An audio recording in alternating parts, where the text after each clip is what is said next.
So I'm sitting here outside the mental crisis center, waiting for my sister to get done with her therapy. And I just talked about that, and that'll go up here soon. But a lady just kind of chuckled at me because I'm sitting here in my car in the parking lot talking to myself. But I don't think that's what she was really necessarily chuckling about. I think she was chuckling more at the fact that I'm sitting here in my Elvis glasses, wearing an American flag cowboy hat, and I got Trump riding passenger. You can't see him necessarily, but that's the outline of it. But it's one of those kind of stickers that you can see through. But it makes Trump my my passenger all the time, and I'm unapologetic about it. I don't care if you don't like him. That's your problem. I think he's great. Do I like everything he's done? No. Do I like everything my mom's done? No. Do I like everything I've done? Not at all. It is what it is. I'm kind of sick of the propaganda against him. I mean, I do feel like he's trying to help the country. I mean, it helps his ego. I mean, if he solves our worldly problems and helps get this country back on track, shit, he comes out looking like the good guy. So I'm all for it. I want him to succeed. I wanted Biden to succeed, but I knew he wouldn't because he's always been a POS. I never liked him. I didn't like him back in the 80s when he was talking shit about having multiple degrees and top of his class. Lying cocksucker. Yeah. No, he's one of the worst. I mean, I mm, I thought Clinton was bad. I thought Clinton was bad with NAFTA. I thought Clinton was bad with cheating on his wife with an intern, a young girl intern. But he's not a pervert. No, no. Fuck yeah, he is. He's a fucking complete scumbag. But his wife ain't any better. She didn't even leave him. Like, when she didn't leave him over the Monica Lewinsky thing, like, I knew that this is before any of the other shit came out about her. But I knew when she didn't leave him, she didn't have any self-respect. So I knew to watch her, and I knew when she came in and tried to run for president, I knew it was bad news. I live in Missouri, so I wasn't worried about us electing her because we're a red state. And I'm grateful for that. Truly, truly grateful for that. It's one of the reasons why I'm still here. That, and it's just beautiful.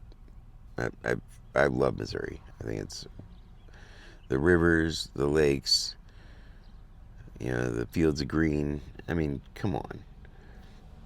One more. I mean, yeah, it'd be cool if we had, like, say in Columbia, Missouri, if there was like a mountain we could go to ski once in a while. That'd be cool.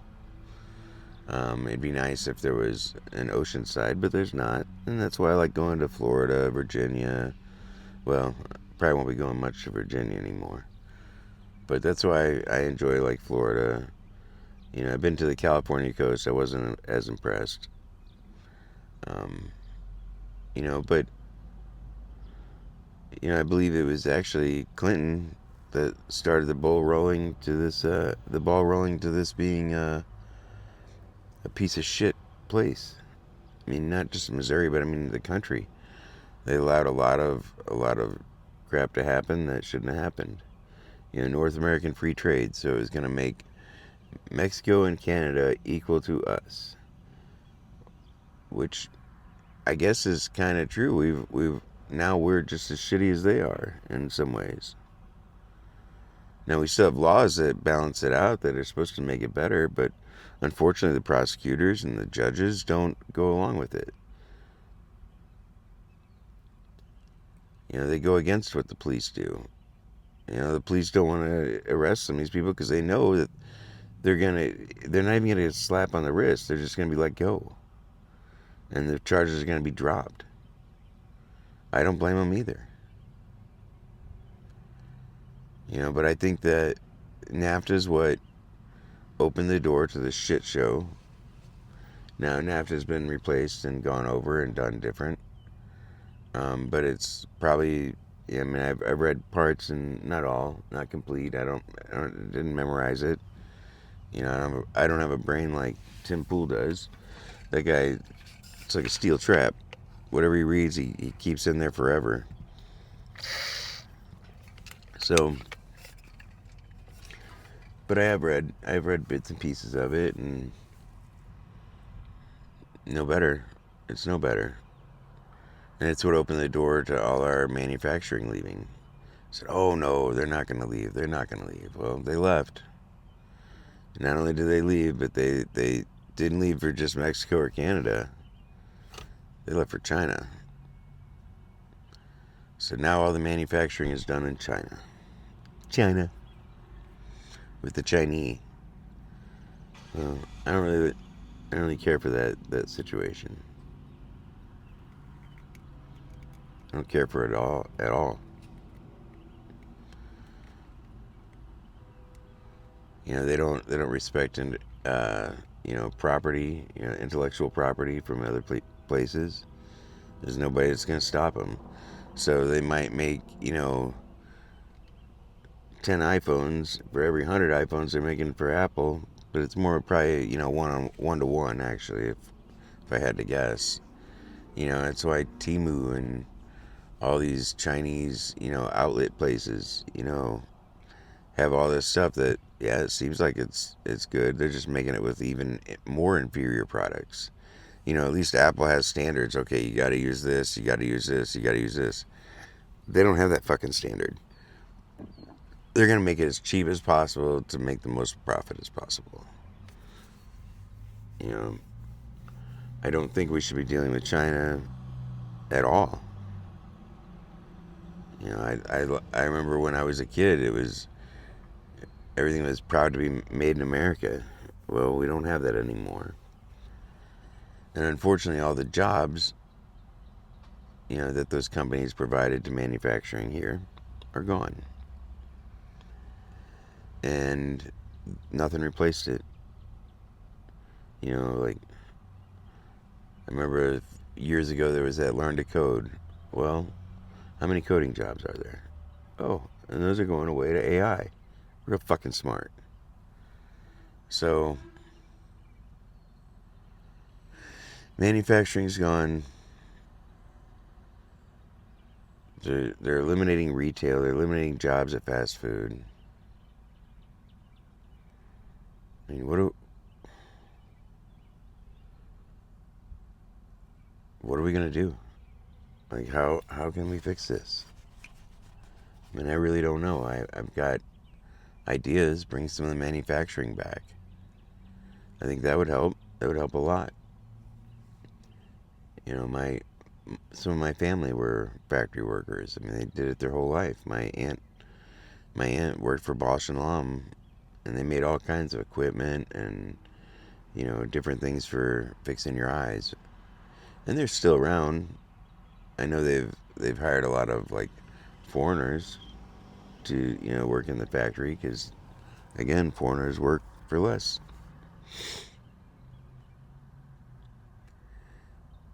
So, but I mean, even those jobs have gotten cut down with different machines and stuff that can do it faster, better. I get it. I mean, you want to maximize your profit, but to what extent? I mean, Sam's Club. My mom used to work for Sam's Club for years, and they eliminated their HR department. They eliminated their accounting department. They eliminated the whole office, really. Because they're the ones that actually got paid decent wages.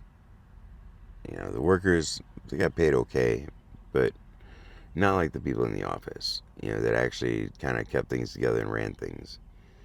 But now computers take care of most of that. AI, So when Sam's wasn't making a profit, enough of a profit for their shareholders, what do? They started eliminating costs. Well, it costs money to have an HR department. It costs money to have an accounting department. When the people can just put it into the beast, that was the money machine. Put it in there, it takes care of itself until it breaks, and then there's problems. But they don't care about that. What they care about is maximizing their profit. Well, if you're not actually pulling a better profit, you have to cut costs. And that's what they did. And that's what every company does. So am I shitting on that for that? No. But at what point does profit hinder you? At what point does profit hurt your business? And generally, it's when you start cutting all the important jobs that people need.